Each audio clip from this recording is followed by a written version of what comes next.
Você já percebeu como a euforia costuma andar de mãos dadas com os alertas dos grandes nomes do mercado? Quando executivos que comandam algumas das maiores casas de Wall Street param para dizer que os preços subiram demais, o investidor atento faz uma pausa, respira e olha o painel com mais frieza. Foi exatamente isso que vimos nos últimos dias. Enquanto as ações, em especial as que surfam a narrativa da inteligência artificial, seguem renovando máximas e impulsionando o S&P 500, os recados começaram a vir em público. Não é ruído, é um pedido de cautela. É a lembrança de que correções acontecem mesmo sem catástrofes à vista e de que o melhor antídoto contra o excesso é não depender de um único tema para a sua carteira. Eu sou o Alê e hoje nós vamos colocar esse cenário no lugar. Você vai entender por que o alerta faz sentido agora, qual a diferença entre boom e bolha no contexto da inteligência artificial, como a comunicação recente do Federal Reserve influencia a precificação global, o que observar na decisão de juros aqui no Brasil, como interpretar o comportamento do Bitcoin em meio a um ambiente mais cauteloso e, sobretudo, pessoal, como os resultados corporativos e a agenda climática internacional que se encontra com a COP30 em Belém podem mexer com essas expectativas, fluxos e preços. No final, você terá uma estratégia clara para atravessar esse momento com proteção e com oportunidades bem definidas. Então já curte o vídeo, se inscreve no canal, deixa o seu comentário sobre como você está se posicionando e vem transformar a sua vida com investimentos. Quando um executivo como o CEO do Morgan Stanley diz que é razoável esperar um recuo de 10 a 15% nas ações em algum momento, a leitura não é de pânico. É um ajuste natural depois de um ciclo de alta muito forte, com risco concentrado em poucos nomes e expectativas que correm à frente da realidade. O ponto central dessas falas é que não se trata de um precipício macro iminente, mas de uma realização que devolve preço a fundamentos em um mercado que ficou esticado. Esses comentários não acontecem no vácuo, pessoal. Eles vieram no contexto de um encontro com lideranças financeiras globais em Hong Kong, enquanto as bolsas renovavam máximas e a narrativa de ganhos fáceis dominava o humor de curto prazo. Em geral, não é depois do estouro que se avisa. O aviso costuma vir quando o copo começa a transbordar. É um convite para o investidor rever concentração, tamanho de posição e alavancagem. A analogia com o passado é tentadora, mas precisa ser usada com precisão. Na virada da década de 90 para os anos 2000, a palavra internet colada no nome de uma companhia era o suficiente para multiplicar o valor de mercado sem receita, sem caixa e sem lastro. Hoje, a inteligência artificial é uma revolução real, com ganhos de produtividade palpáveis e efeitos de rede que já chegam ao usuário final. Ainda assim, quando o preço passa a negociar um futuro perfeito sem espaços para tropeços, a realidade costuma cobrar seu pedágio. O investidor profissional sabe disso. Quem surfa tendência não discute fundamento a cada sessão, mas sabe onde está a porta de saída e não se apaixona por narrativa. A inteligência artificial é muito provavelmente o vetor econômico e tecnológico mais importante dessa década. Não é só uma nova camada de software, mas uma mudança de base em como as empresas criam valor, automatizam processos, personalizam atendimento e redesenham cadeias produtivas. Isso justifica um prêmio estrutural para as líderes do setor e, por consequência, a concentração de retorno nos mesmos nomes. O problema surge quando a narrativa se torna maior do que a execução e quando números que projetam um futuro distante passam a ser tratados como realidade incontestável do presente. Nesse ponto, a linha entre boom e bolha fica mais fina. Sinais de exagero aparecem quando qualquer empresa que cola IA à sua tese passa a ser negociada como se fosse dominante, ou quando o mercado precifica crescimento linear em um ambiente que, por definição, será competitivo e de margens pressionadas com o tempo. O investidor que atua com um método não precisa abandonar o tema, ele precisa enquadrá-lo. A pergunta correta não é se as empresas líderes continuarão relevantes. É quase certo que sim. A pergunta correta é qual o preço você está pagando por essa relevância e qual é o custo de estar errado no curto prazo se a realização vier. O mercado pode seguir premiando essas companhias por muito tempo, pessoal. Pode, inclusive, premiá-las depois de uma correção. Por isso, a estratégia racional é manter exposição menor, rebalancear em níveis de euforia e evitar a armadilha de acreditar que não existe gravidade quando os múltiplos sobem rápido demais. O debate sobre bolha não é torcida contra a inovação, é um exercício de proteção de capital.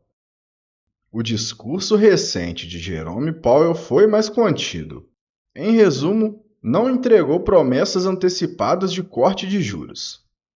Isso não significa que o ciclo não venha, mas que a autoridade monetária não quer correr atrás de expectativas que podem se provar voláteis, ainda mais num cenário em que parte dos dados do governo americano está com divulgação prejudicada. Mercado que vinha embutindo cortes rápidos e coordenados precisa recalibrar quando a comunicação volta a uma postura de prudência. E sempre quando as curvas corrigem, as ações de crescimento e as narrativas mais sensíveis ao custo de capital sentem antes. Esse é um recado simples, mas crucial para quem olha sua alocação hoje. No Brasil, a manutenção dos juros por mais tempo condiciona as oportunidades.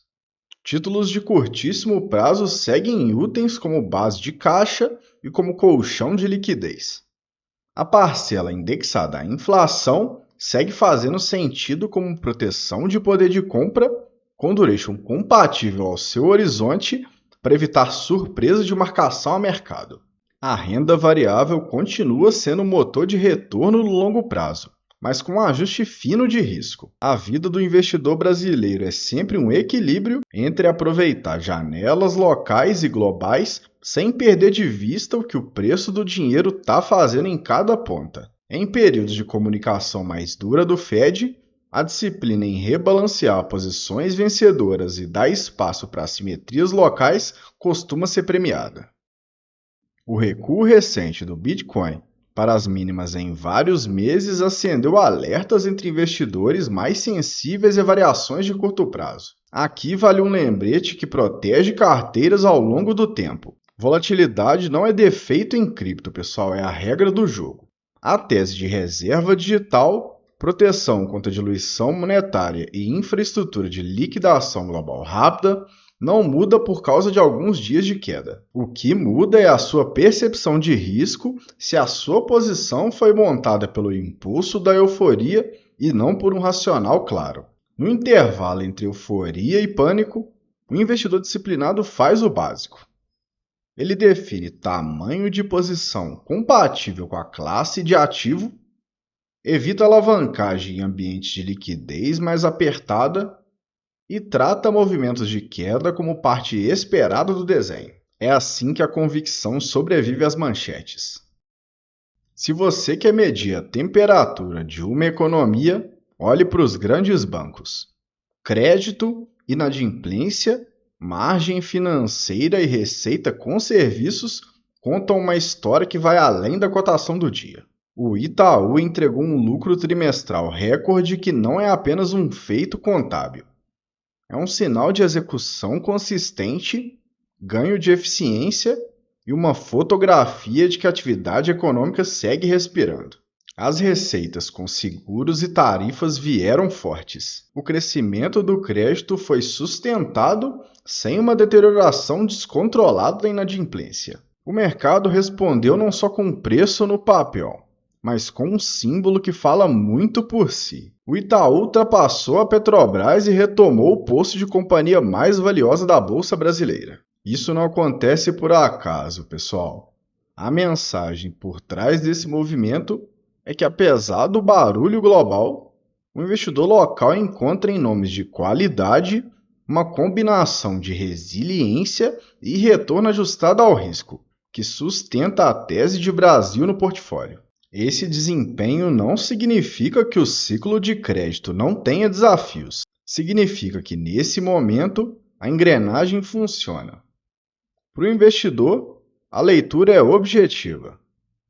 Em ambientes de maior incerteza lá fora, empresas com balanços sólidos, governança previsível e capacidade de precificar risco de forma eficiente tendem a se tornar um porto seguro relativo.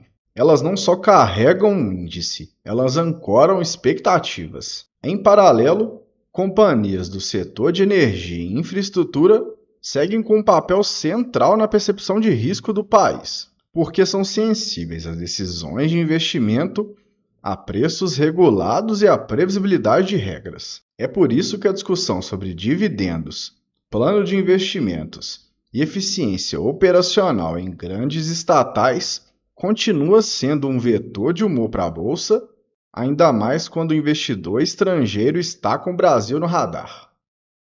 Nos próximos dias, Belém se torna o epicentro da discussão climática global. A COP30 reúne chefes de Estado, organismos multilaterais, empresas e sociedade civil em torno de metas de redução de emissões, financiamento climático e transição energética. O evento está oficialmente programado para ocorrer entre os dias 10 e 21 de novembro, e a cidade já recebeu um conjunto de investimentos em infraestrutura para acolher delegações, imprensa e toda a família COP. O simbolismo de realizar a conferência no coração da Amazônia é óbvio. O conteúdo, ainda mais relevante, passa por quem vai pagar a conta da transição, como destravar projetos viáveis e de alto impacto e como o Brasil se posiciona como provedor de soluções energéticas e ambientais com escala. Há 3 camadas aqui que o investidor precisa observar. A primeira é a diplomática.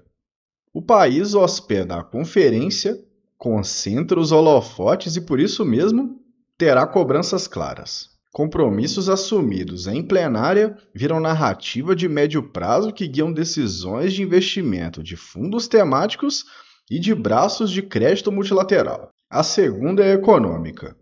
Quando o governo fala em transição energética, anuncia entregas de infraestrutura e projeta ganhos para a região, ele está comunicando diretrizes que podem atrair capital para projetos específicos. Isso desenha trilhas para empresas de saneamento, logística, energia e soluções de descarbonização.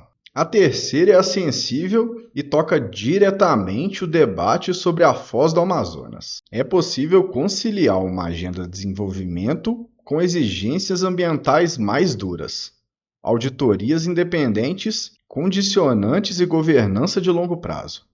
Não há solução fácil, pessoal. Há desenho institucional e capacidade técnica para fazer as escolhas certas. Para a Bolsa, o efeito prático é simples. A vitrine aumenta o escrutínio e o escrutínio pode tanto destravar valor quanto impor prêmios de risco maiores. O antídoto para a euforia nunca foi adivinhar topos, foi manter o método. Em um cenário em que os principais executivos do mercado pedem calma, em que a autoridade monetária americana opta por esfriar expectativas e em que a agenda climática coloca o Brasil sob os holofotes, a estratégia vencedora é aquela que preserva o capital sem abrir mão de crescer. A base segue simples e eficaz, pessoal, como eu sempre venho falando aqui no canal. No exterior, títulos públicos de curtíssimo prazo ajudam a estabilizar a carteira e a reduzir a volatilidade dos momentos de ajuste. No Brasil, liquidez no Tesouro Selic cumpre papel de proteção e flexibilidade para realocar quando as assimetrias surgirem. A parcela indexada à inflação é o seu cinto de segurança contra choques de preço, deixe calibrado em duration ao seu horizonte para não transformar a proteção em susto de marcação. Na renda variável, a tese de tecnologia e inteligência artificial continua relevante. mas pede prudência nos tamanhos e disciplina em rebalancear ganhos. O mercado pode sim continuar subindo depois de um alerta. O que ele não perdoa é descontrole de risco. Quando o Itaú reassume a liderança de valor de mercado e entrega o maior lucro de um banco na história do país, o recado para o investidor é direto: há qualidade sendo remunerada. A execução que atravessa ciclos. Isso não elimina a importância de tratar governança e política de distribuição de resultados em outras companhias com lupa. Pelo contrário, reforça que o prêmio de qualidade existe e costuma aparecer primeiro nos nomes que entregam sem barulho. Se você chegou até aqui, a mensagem central é simples. Você não precisa escolher entre proteção e crescimento. É perfeitamente possível manter um núcleo de segurança, capturar bons temas e ajustar o leme quando o vento muda. Essa é a diferença entre torcer e investir. Se esse vídeo te ajudou, deixa o like, se inscreve no canal, compartilha com quem investe e me conta nos comentários como você está realocando a sua carteira nesse momento. Até o próximo vídeo, bons investimentos!